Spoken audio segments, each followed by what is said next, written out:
Red Dead Redemption 2 without guns. Recently, I attempted just that, making my way through the entire main story, doing my best not to fill anyone with lead or arrows. So I had to surprise them with knives, hatchets, and dynamite. Feel free to watch my video on that if you haven't yet, or watch on as you prefer. This game has an epilogue that I've not yet ventured through, and I'm sure plenty of more people who wish they got stabbed. One of which is long past due for a blade to the face.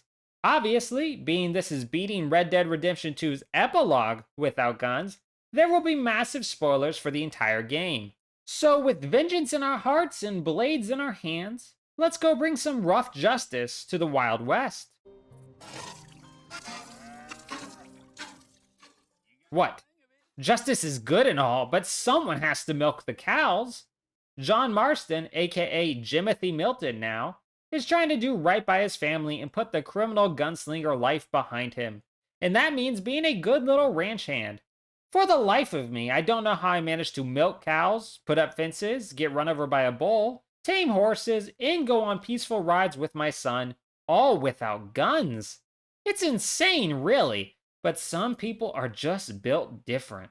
If a bunch of outlaws didn't show up and attack the ranch, the only injuries of this run would have been that bull attack and me ensuring my own son is thrown off his horse. And I, for one, won't stand for this appalling lack of violence. So bless these criminals' hearts for giving me good reason to make them stop beating. It took nearly an hour to get to the fighting, and I die immediately. I may only have my knife, no hatchets or bombs, but the knife is just enough to scrape by. Even looting mid-fight only provides me with horse medicine. I'm glad these guys were ready to help their horses, but they might have lived longer had they carried medicine for themselves. Medicine I dearly need when I'm ambushed by their leader and strangled to death 4 times in a row. I tap my controller with the same urgent desperation as though I was actually being murdered, but to no avail, as it seems to have glitched out where John won't defend himself here. That or this rat has gotten too old and my tapping speed is not what it used to be. Before I'm put out to pasture, though, I instead resort to the power of science in a bottle, increasing my stamina and even better, not getting knocked to the ground. This allows me to avoid death, but at the cost of the game prompting me to mimic Red Dead's cover.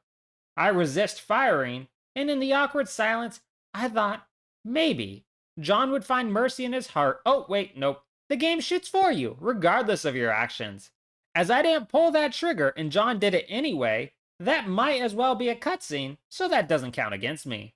With the ranch safe, I take Jack to town, and in my wish to impress, as the great dad I am, I show that I'm willing to take the path less traveled. Unfortunately, that path is stupid and painful, so good thing John portals off the wagon, leaving his son to his miserable fate. Jumping back in time, I collect the mail and am set upon by 3 men seeking vengeance for John's murderous past. Thing is, that murderous past is also a murderous present. After looting the men before checking on my terrified son, we skedaddle and immediately tip the wagon into a failed screen. I feel like the game is jumping the gun at this point with its lack of trust for my driving skills, but so be it. Heading home, Abigail, John's wife, is enraged at the continuous violence that plagues us. So off she goes with Jack till John can clean up his act. So that's just what John does, using the power of the cutscene to speed his way through hard labor to the money and goodwill from his boss needed to get a loan from the bank so John can buy a ranch of his own. While buying that ranch, I first reunite with Uncle and then Sadie. Even though she's not as kind on the eyes as the ever lovely Uncle, it's great to reunite with Sadie and go bounty hunting with her. After some questioning, I'm able to track down our bounty, and we give pursuit. Only problem? He pulls the most sly trick I've ever dealt with.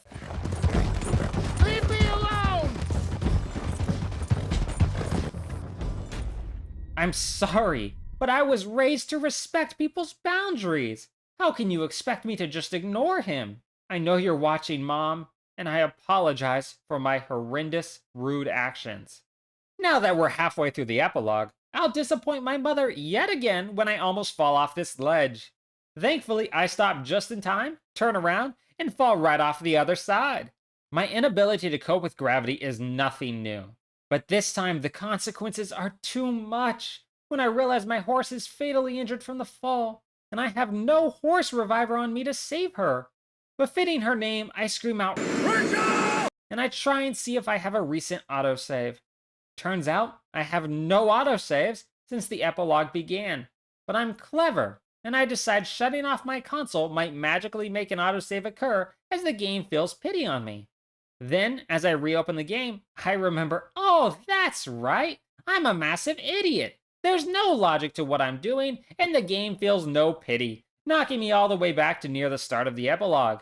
At least Rachel the horse lives, so even though it cost me an hour setback, it's well worth it. Especially when I do that bounty hunt again. I know exactly where to go, so you can imagine how terrifying John is, reaching town and immediately sprinting straight towards his bounty with supernatural awareness. Impressive, yet frightening. Avoiding any high ledges, I make my way to the big city so I can collect another old friend, Charles, and get his help renovating my new home. Construction takes money, so it's time to crash back in on Sadie's life so we can do some more bounty hunting. She tells me her bounty was stolen by a bunch of other bounty hunters, so we're gonna ambush them. Of course, it's me, so I always have to try the straightforward method.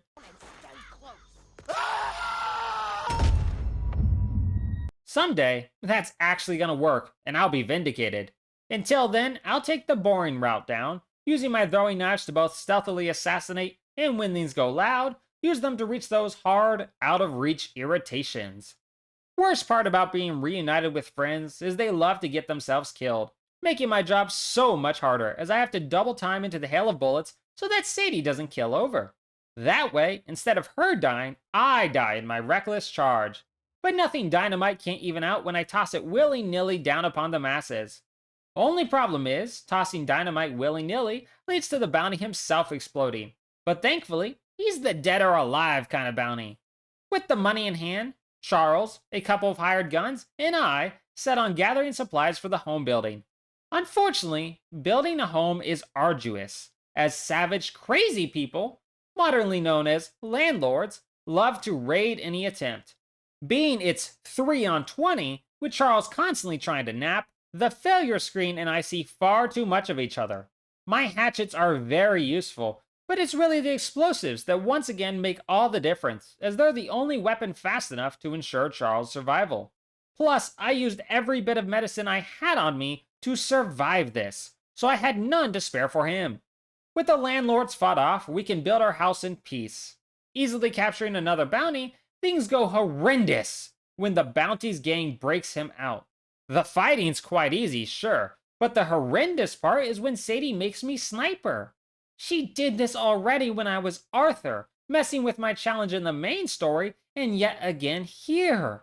If I don't cover her, she dies quickly. Shooting in the dirt, for whatever reason, keeps her alive, but only for a few more moments. And with her clearly having forgotten her glasses, she needs far more time to actually make any killing shots. So I have no choice but to fire every few moments for minutes at a time for a total of 24 shots. You might be able to cut this down in terms of bullet usage, but my luck only did this good with how awful Sadie's shooting is, plus the fact that the last man and Sadie can't even see each other. That means that the 24th shot is the only lethal one here. All that pain when I can do what I easily could have done instead of sniping, using my assortment of blades and explosives to eliminate the rest of the gang.